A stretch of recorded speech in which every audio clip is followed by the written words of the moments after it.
So ChatGPT recently announced a significant update to its GPT-4 model, enhancing its creative and writing capabilities. And so they announced on their X that this update focuses on creating more natural, engaging, and tailored writing to improve relevancy and readability. And so I think that this is a great use case to just illustrate how you can do that. So if you want to save this video and come back to it, we're going to go entirely through how you can use ChatGPT 4.0 with Canvas to create a fully editable, a fully interactive writing environment or creative environment or even a coding environment. And so as I mentioned, I'm using the GPT-4. We'll create a new window here. I'm using the GPT-4 model and it is the premium model. You're going to have to enable GPT-4 with Canvas here. And so we're just going to start with like drafting a simple blog post. And so I'm actually working on a blog post that I'm going to put here, and it's draft a blog post on why people feel guilty about using AI. And if we submit that, and so you'll see a new window open. And if we exit out of this window, just so you can see how this looks on the full ChatGPT context window, you'll see that it builds out an interactive workspace that you click on. So we're going to click here and open this. What do I mean by interactive? So if we click on that, highlight it, and ask ChatGPT, I'm going to say something simple like make more provocative.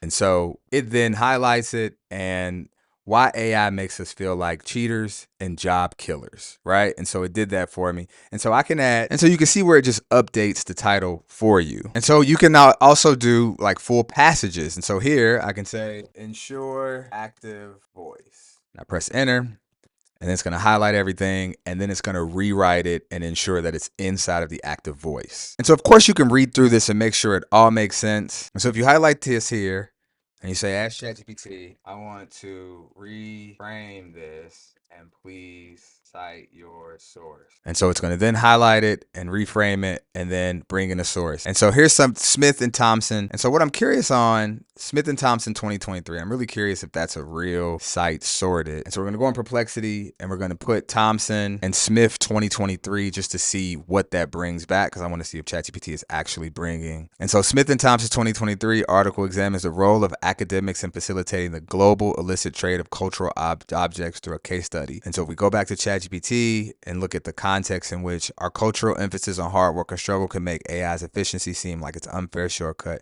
that devalues. And so what do you guys think about that? I think that's really interesting that it gave a relevant source, which we can see here, that talks about the cultural aspects of academics. And so that's in line. But the real question is, did they really say that? And that I don't know. And that's probably a secondary research project to see, is ChatGPT really citing sources, citing words that are actually in the text that these authors wrote. And again, like I said, this is fully interactive. So if you wanted to say, please provide a quote here, you highlight that, I'm going to ask ChatGPT and then say execute. It's going to add a quote, and then it added a quote from Smith and Thompson. And so this is really interesting because we want to know if this is a real quote from them. And so I'm going to go back, copy, and we're going to put this in Perplexity just to be able to see if that our cultural emphasis on effort and hard work often clashes with the efficiency of AI, leading to the internal struggle about authenticity and value. And so I'm not sure if they really said that, but that's a really interesting thing that it's attributing words to maybe an author that may or may not said it. I don't know. I'd have to go deeper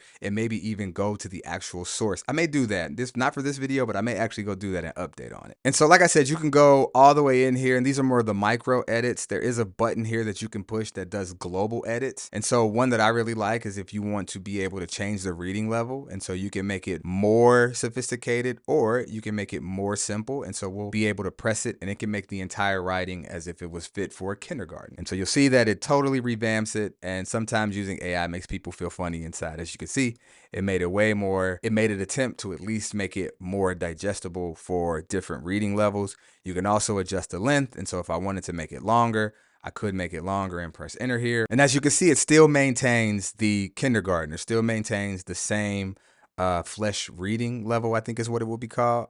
But as you can see that it then makes the text a lot longer, how to feel better about AI, what we can do to feel guilty when using AI, right? And so how we can change that. And so I'm really going to be giving this a spin more, especially as a person who writes and has a lot of creative thinking. And it's like a Grammarly, but embedded into ChatGPT. And I think that's really like seamless. This is a really, really good UX and UI experience. But I know this is going to be really controversial, like maybe even it's citing sources that aren't there. Or I just think that like, is this considered creative writing? Because I live in a world to say, how do we how do we create an environment where this can be a tool to learn, to be able to teach people how to cite, how to write an active voice, how to be able to understand the architecture of long form writing. And so we really going to have to ensure that the goal isn't just to be able to just create writing, but actually being the architect of thought and content. I mean, even Socrates thought that writing would diminish our memory and oral tradition. So I know there's always going to be pushback when technologies like this that challenge our presumptions on